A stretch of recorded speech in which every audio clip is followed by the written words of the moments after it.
What is up, you guys? Welcome back to Ingram Orchids and More. Happy Sunday. It is very cloudy. It just poured buckets this morning here in central South Florida is where we're at, and finally stopped raining, so we wanted to come out here and do a What's in Bloom segment with you guys. And our wonderful host this morning is Tristan. And I'm Catherine. If you are new here, we want to show you what's going on in our collection this morning and just kind of add some color to your day and see what's in bloom on this early February morning. So let's get started. And what do you want to start with? All right, guys. So let's start here with a little bit about war paint. So this guy was probably in one of our previous videos, but it didn't have as many flowers open at the time. And unfortunately, it's got so many blooms that some of them are fading as others are opening, which is okay because that just means you get to enjoy the flowers for a little bit longer. Sometimes it's nice to have all of them flower at the same time, but you get what you get with orchids. So we got quite a few flowers. A few of them you can see are starting to fade, but that's okay. But this plant is just absolutely loaded this year, and this I got as a division from Palmer Orchids maybe 2-3 years ago. I've got another one that's out on the thing. It's not quite as large as this one, but this thing grows like a weed. I mean, I believe it has a Rhynchostylis in the background, and Rhynchostylis hybrids tend to just, grow and bloom floriferously. They only tend to bloom once a year though. I don't notice any fragrance on this plant, but this is definitely one of my, well, I take that back. There might be just a hint of a floral smell, but it's not overpowering by any means. So this is one of my favorites. Just wish it bloomed a little bit more than once a year, but nothing I can do about that. At least it's a showstopper when it does. It is an absolute showstopper. And you can see a lot of sunburb on these bulbs. This guy lives out, out in that the 40% shaded area. And certain times of the year when the sun's low in the sky, it does sustain a little bit of sunburn, but I don't worry about it too much. And speaking of Rhynchostylis hybrids, do you want to show the new one we got? Yeah, we can show that one. Because it is in bloom. I saw this at the nursery, you guys, and I just had to get it. And you want to know why? Because it's orange. Look how cute this is. Tristan, will you hold it so we can read the tag? Let's see. It's in there good. All right, this one is Rhynchostylis clonal name SVO Spots crossed with Rhynchostylis SVO Spots 2. What an original name, you guys. But that is the cross that makes this. And it is just so cute. We've got a new sheath here. And the thing about a Rhynchostylis is extremely cold hardy. I'm not saying that you should subject it to cold. Again, this is always if you're in doubt, keep it warmer. But a Rhynchostylis, as far as I'm aware, is a hot to cold grower. And from what I've read, it can sustain temperatures down to 32, no problem. Just like war paint here, I'd leave this plant out year round. That being said, I have not grown this, so don't take that as professional advice on a Rhynchostylis. That's just what I've read. This will be the first Rhynchostylis that we have grown personally, but I know enough about it, and I've seen enough Rhynchostylis to know that it's a very hardy orchid. And I have a lot of Rhynchostylis hybrids, and they tend to be excellent plants. But we're not growing it in snow, that's for sure. Not in snow, but if you're growing in Florida, this is maybe an excellent choice of plant for your trees. And that goes for a lot of the guarianthe. So a lot of people are going to know this as Cattleya or Rhynchostylis, and that goes for like the species Berangiana, Skinneri, Guatemalensis. All of those used to be known as Cattleya, but they're now in their own genus Guarianthe. And most of the Guarianthes are excellent tree orchids for Florida because they don't really mind a huge, flux in temperature. So there you go. But you only get one blooming a year on a Rhynchostylis. But at least it's a showstopper when it does. All right, next one. Oh, I just love this terrible little plant. Stop it. It is not terrible. I love this, you guys. This is Rhynchostylis gigantea. We got it, as a bag baby? Yes. A couple years ago? Rhynchostylis is one of those plants or genus that I have a love-hate relationship with. There you can see the tag. Yep. So Rhynchostylis are beautiful plants. He doesn't like them. Don't let him fool you. I don't like the smell of them. I'm really, really off-put by the smell. Some people love the smell. I just cannot stand it. I love it, you guys. It's just a citrus smell. It smells absolutely delicious, and it's paired with what beautiful flowers this has. It's funny, we have it in lava rock right now, and it is doing great. A lot of these are normally hanging in those plastic baskets you see standard at nurseries, but it is quite happy, and I am super pleased with how it opened this year. So Rhynchostylis gigantea is a little bit more tolerable the smell than Retusa. Everybody likes Retusa. Retusa's got a real long arching spike, and Retusa is a better flower. I like Retusa flower better, but the smell of Retusa is just it's one of those smells that it's so pungent that it's just off-putting, and that's my beef with Rhynchostylis. But it is a beautiful flower, so I keep one around just because Catherine likes it.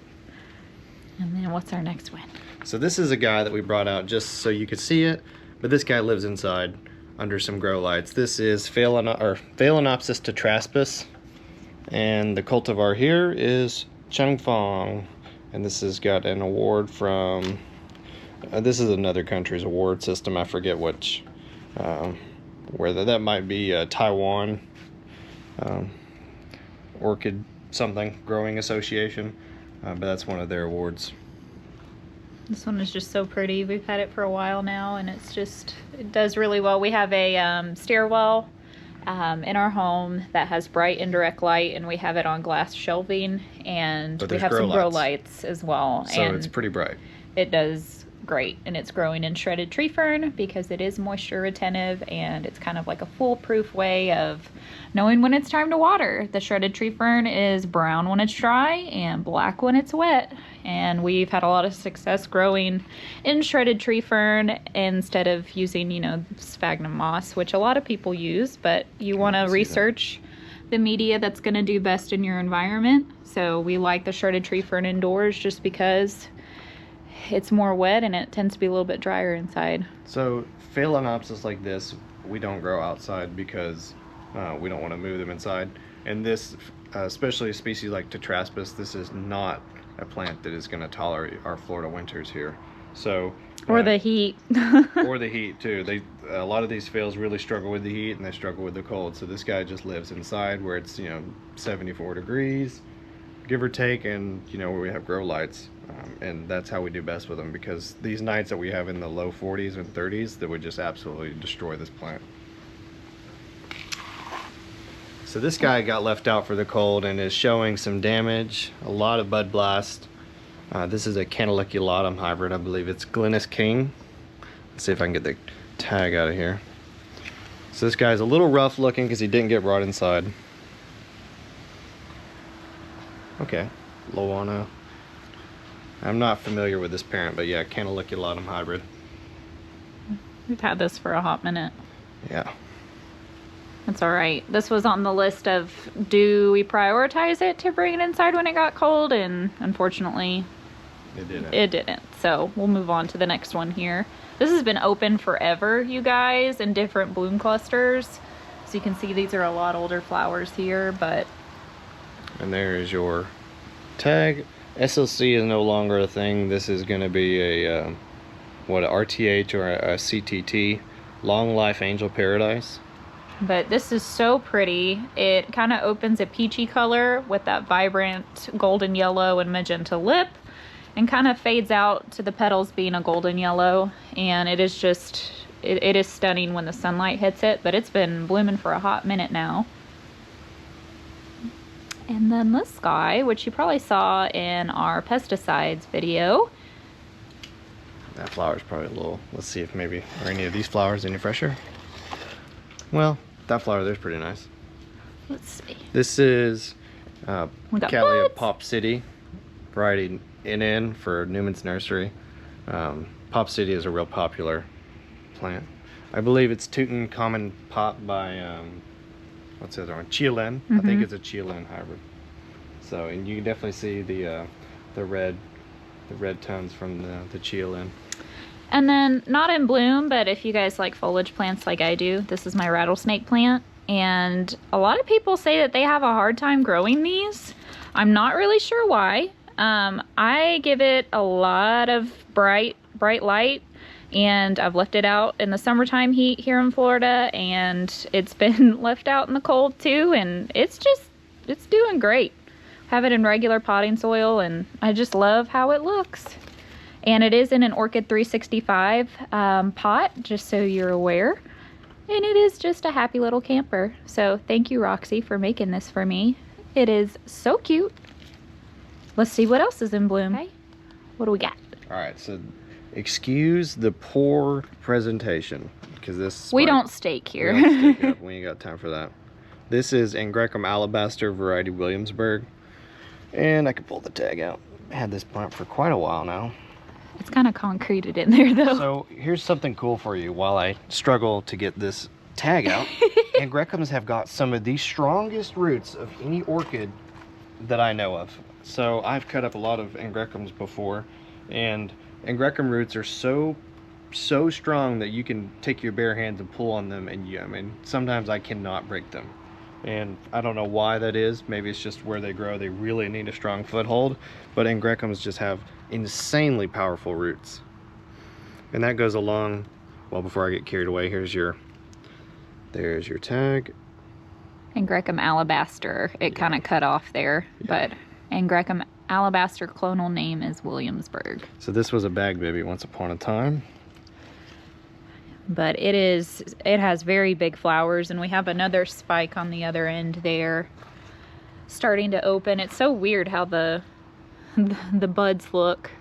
But yeah, we should have probably staked this up just for presentation purposes, but we are kind of all about natural stuff here. So Angraecums are usually nighttime fragrant. They tend to smell really nicely. You'll often notice white flowered things tend to be nighttime fragrant. And Angraecums, you know, they can be a little tricky to get right. They really resent root disturbances. I cannot stress enough that you should not disturb the roots unless there's absolutely no other option. Like if you have a root rot situation going on, you got to do what you got to do. But I think it goes back to how I was telling you how strong the roots are. Their roots are very long-lived roots, and when you go messing with the roots, a lot of times they just tank and die on you. So I put this into a concrete pot that I made myself, and hopefully one day I'll just stick that concrete pot into another pot. And as I'm saying that, this plant is rooted to the tray, and I can't get it out, so I'm probably just gonna have to cut the tray away from the plant. It decided it liked it there, and that's forever where it shall stay. Yeah. But why, I'm gonna put you on the spot, why are white flowers more fragrant at night?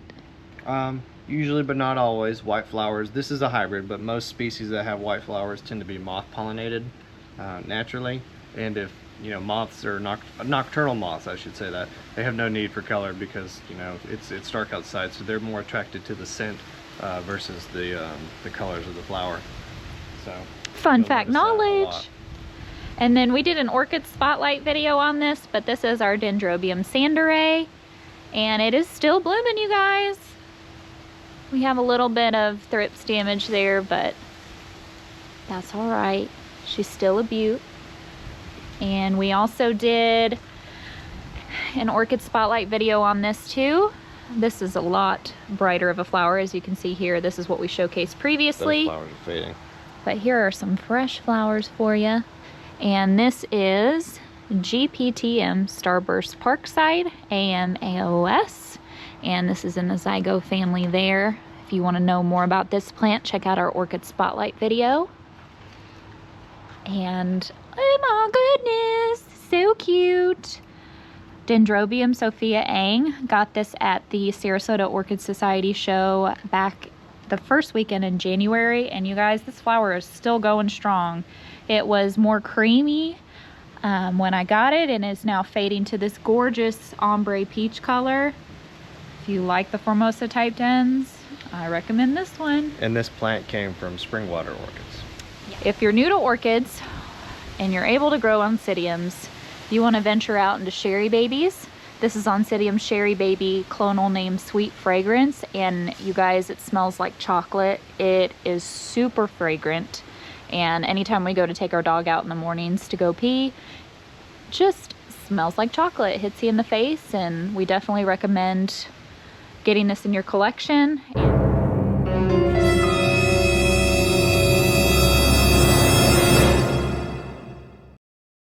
Sherry Baby is naturally prone to spotting, but what you're seeing here is a little bit more severe.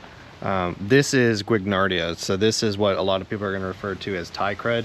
So this is a foliar fungal blight. It's it's a rust type fungus. I haven't sprayed this part of the collection with fungicide in probably like 3 or 4 months, and unfortunately this plant here is showing the signs of it. Usually you see Guignardia or Phalaenopsis is the other form of the fungus. You see it on Vandas a lot, but on other genre of orchids it shows up a little bit differently. So if you see a few spots on Sherry Baby, that's perfectly natural. You're never going to be able to get away from that. But what you're seeing here, you can notice the little yellow margins around the spots. Yeah, this is a foliar fungal problem. So this plant probably needs to just be dipped in something systemic. And for those of you that are like new to fungal issues and spraying, now Tristan, basically if you were to treat this with fungicide, the old leaves are still like, this isn't going to get rid of what's there, correct? Yeah, the only treatment for this is actually just to get rid of the leaf. A lot of times these foliar blights don't tend to kill the plant, and the plant will still grow just fine. But you still are posing a risk by keeping these leaves of these sporing out, releasing spore into the environment. Luckily, not a lot of orchids, besides stuff like Vandas, Encyclias, and some Oncidiums, they get tie crud. Other orchids don't tend to have as much problems with it. They get all sorts of other fungal diseases, but tie crud is mostly a Vanda problem. But like I said, it shows up on some other orchids too. But it doesn't seem to slow this plant down any. No, it doesn't. But it's kind of ugly. The flowers make up for it. It's all right. And as always, Dendrobium frostodon, my prolific bloomer. Oh, I love it. I'll talk about it all the time. All right, and now we have Dendrobium green lantern. The sky has been popping. It's giving frostodon a run for its money. And we do have some thrips damage here, but those are just older flowers. We got some fresh ones here. And behind here, just kind of hiding away, a little Tolumnia.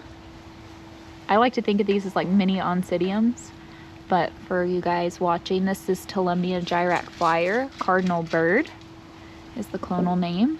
Very red with a splash of golden yellow. It's super tiny, doesn't even have any media.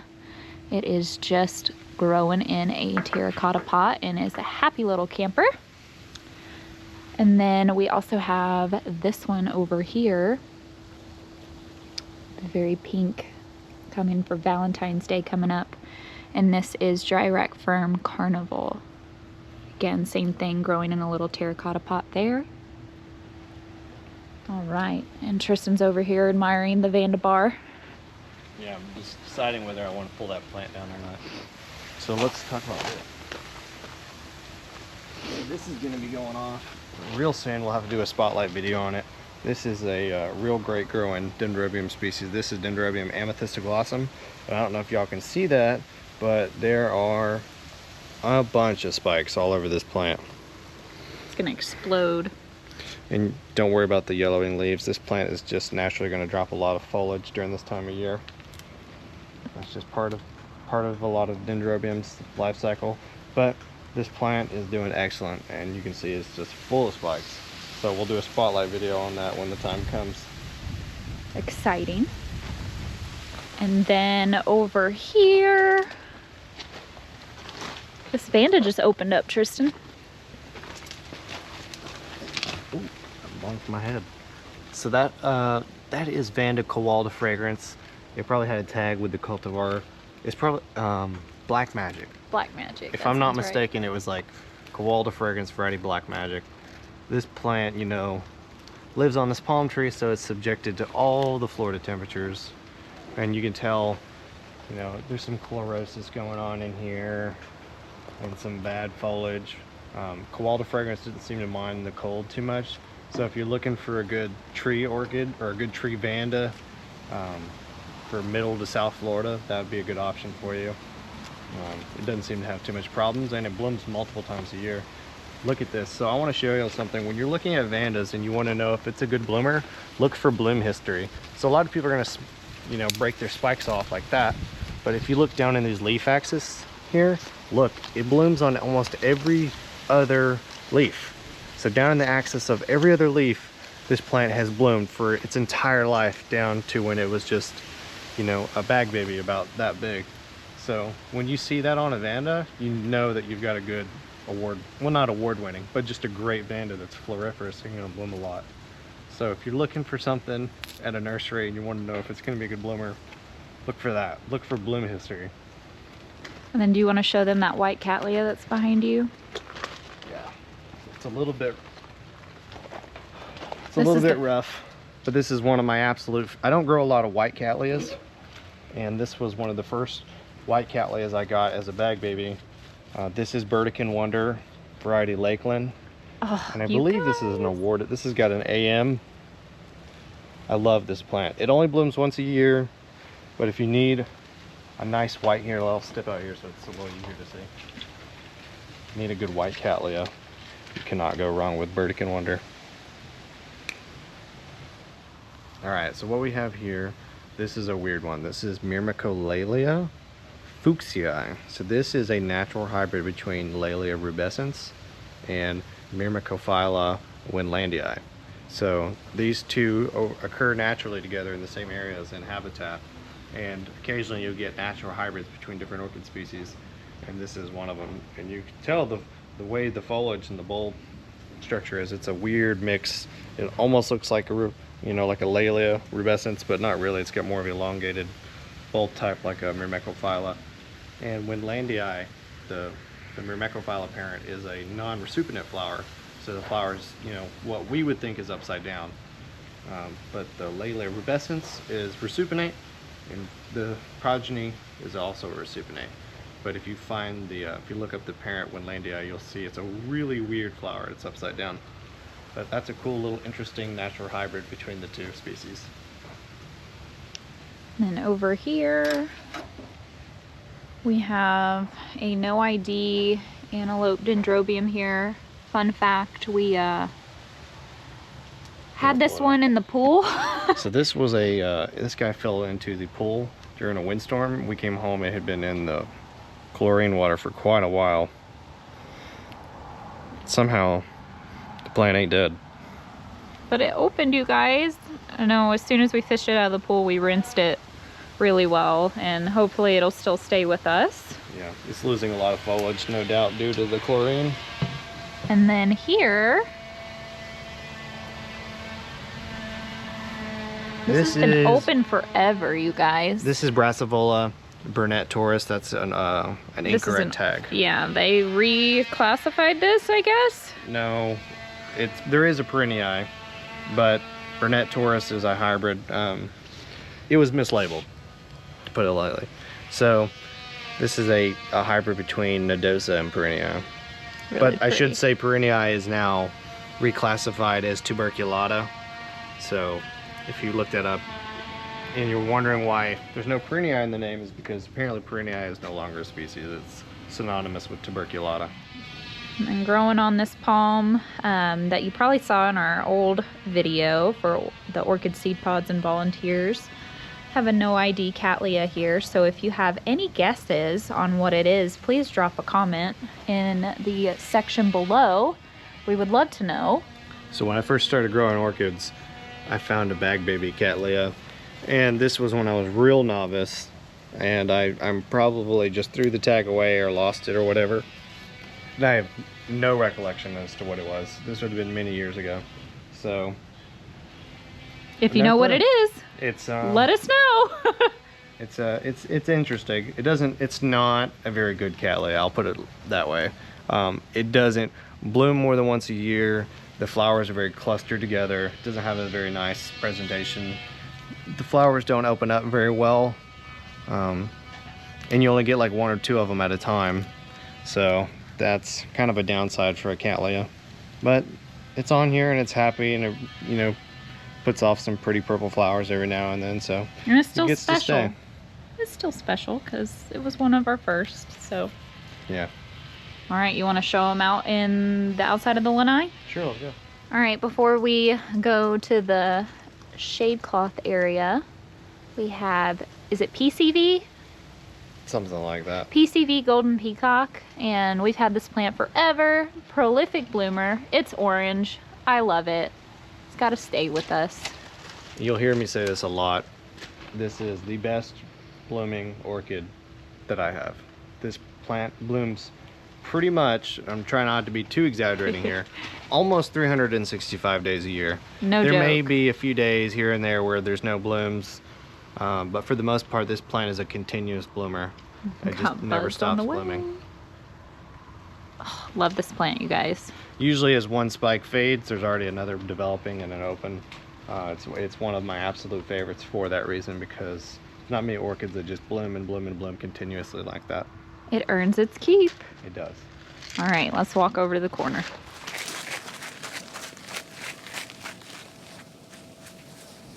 Another war paint out here. This one's, you know, pretty big. Not as big as that first one. And some of these flowers are a little, you know, tattered, but it's a great plant. And I'm not even going to pull it out of there. It's probably rooted in there. Have a lot of stuff growing here on we the go. bench. This was not open yesterday. This is Cattleya undulata alba. Looks like fireworks. So this undulata is usually a maroonish red flower, but this is the albinistic version. And this is a great Florida orchid because it doesn't mind 100 degrees and it doesn't mind, you know, a light frost either. A little backstory. I'm not telling you should do this, but let's come over here. So I have a Cattleya undulata alba on this palm tree, and a lot of these plants are pretty ratty looking. But we had a frost a couple years ago that damaged some plants that don't normally take cold damage, and this plant had frost on its foliage and its spikes, and it didn't miss a beat. It kept blooming, took no damage, and acted like nothing happened. So this plant was damaged severely. My Schomburgkias were damaged severely, but this guy here didn't even seem like it had frosted, but there was frost on the foliage. I thought for sure the plant was a goner, but it didn't damage it in the slightest, and it still bloomed. So another one that has earned its keep. Yeah, so if you're in middle to South Florida, Cattleya undulata alba, excellent choice. Cold hardy. These are a little faded, but here's the last of the amethyst and glossa blooms. They're going to be going any day now. But if you want to know more about those, we did an orchid spotlight video on them. And let's keep going. You know the name of this one. What's the name of this? Is it Nina? I think it's Nina Iser. Nina Iser. So this, what is the parents? It's Norma Jackson by Discolor. Yep, that's right. So this thing just blooms and blooms and blooms and blooms. I think we got a bigger one blooming over there. But, you know, this one will take full sun. Yeah, it does well. Ooh. What else we got? Here's some sunburn or cold damage. Probably a little bit of both. This was one of the amethyst glosses in our other video. Whoops. Based on the way the sun is, I'm thinking I burned this plant. So this looks like some sunburn to me. Because I think, just a quick note here, I think if it was cold damage, there's 3 different amethyst glosses here. If it was cold damage, I think you'd see it on all of them. And noticing how the shade cloth is right above it and the sun is in that side of the sky, and this foliage is facing directly towards the sun, so that's sunburn. Probably because this plant was positioned differently, and then when I picked it up for the video, I probably set it back down in a position that it was not grown into. And so you do need to keep that in mind when you pick plants up and put them back down. A lot of times you want them to be oriented the same exact way that they were, because the foliage will grow to naturally, you know, turn itself to the sun in the direction or angle that it wants to be at to avoid burning. And I'm sure that's probably what I did. I turned it and faced it towards the sun way more than what it was previously. So here we have Epicatathron High-Low Adventure. This is a pretty good hybrid. It blooms for a long time. It's got I'm thinking, drawing a blank here, the word where they, you know, sequential. They open up, you know, from the base and, you know, go up the spike. So and you get a long time of flowering. It's growing through the bench. The spike developed, went through this chicken wire here, and opened up through the bench. What else we got? Anything? We got the Boothly Venice that's been open for a hot minute. It has several bloom clusters, but these are the freshest ones. It is on its way out though. And there's an old Cattleya back there that's been tattered. We won't show that one. That was just full of thrips. Y'all, we need to spray. Keep us accountable, please. All right, let's look over here. I call this one like the sea anemone Dendrobium. It is just a pop of fuchsia. So that's Dendrobium MSC anemone. It's And those are Bracteus and Bitanii. yeah.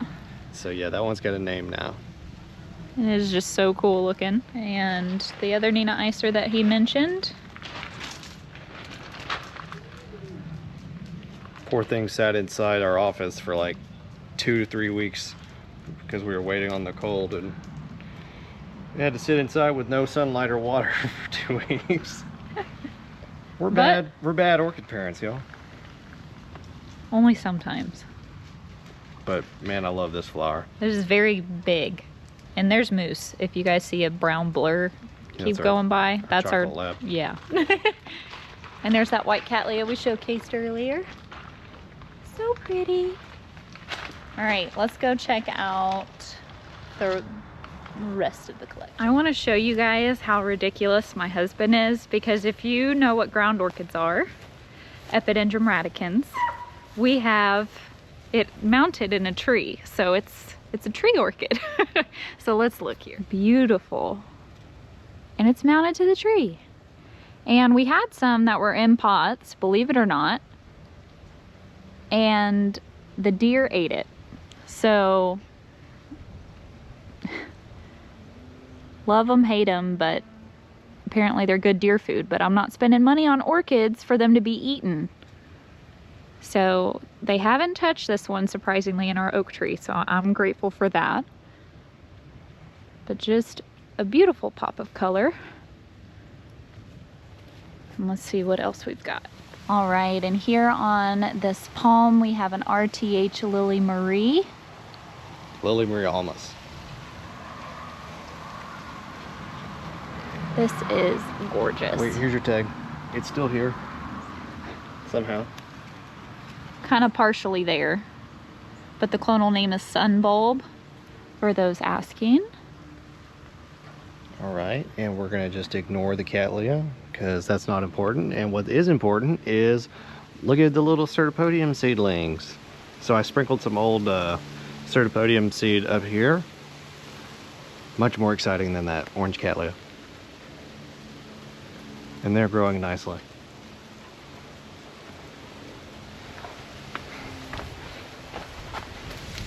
I reckon that's all right. Good color. And then just some no ID Vanda. It's been in bud for a while and it finally opened. Got more coming up there. Yeah, this is where I put Vandas that I don't care about anymore. On this tree. Alright, so here on this palm tree in the front yard, I am gonna do my best guess as to what this is. Its tag is long gone. It's Sienbu Lady. I don't know if I'm pronouncing that right. But I believe this is an Anceps hybrid. And I know the lighting's not all that great. But plant's kind of sad. It's been here for many, many years. But it's still hanging on. And if you're having deja vu, this is another Lily Marie almist. We have it in a wooden basket here. We got some more buds on the way. I love this. And then let me show you another Rhynchostylis gigantea in the white color there. And then which one is this, Tristan? Let's open it. Cattleya Memoria Louise Fuchs. Lots of buds coming on that. But I love this pop of white. I did not even know this opened. How exciting. All right, guys. So here's one of my favorites. A recent acquisition within the last year or two. This is Dyneema polybulbon. I think it may have been known as Encyclia polybulbon, but it's not an encyclia. I think it's a monophyletic genus. You know, so it's only got the one species, polybulbon, and it's such a cute little flower. These ones like a lot of water, so the key with this species is you cannot let it dry out. You also see a lot of artillery fern and just regular fern. It's real hard to keep the weeds out of plants that you keep constantly moist, but I don't care. I love this little species. It's very trailing and arching. They'll make these huge masses eventually. So it's very easy to grow as long as you do not let it dry out during our dry seasons, or if we have a hot summer where you go a week without rain, you're gonna have to water this guy like every single day. So if you can do that, you can grow this plant here, and it's just a cute little flower. It's so interesting. But I haven't grown this long enough to say I've mastered it, because I do get quite a bit of rot on it sometimes. So I've not got it down perfectly, but so far it's growing nice enough that it flowers, and it makes me happy. So all right, guys, thank you for watching and sticking along with us today. It was a little bit of a rambling video, but we thought we would just show y'all some of the cool stuff going on around here. Especially on a cloudy day, it's nice to go out and look at some flowers. So thanks for joining us, and if you like what you see, you know, hit like, share, and subscribe. And don't worry, guys, we're gonna have the full tour coming up, but it's just a work in progress. So we'll see y'all next time, and thanks for watching. Bye, guys.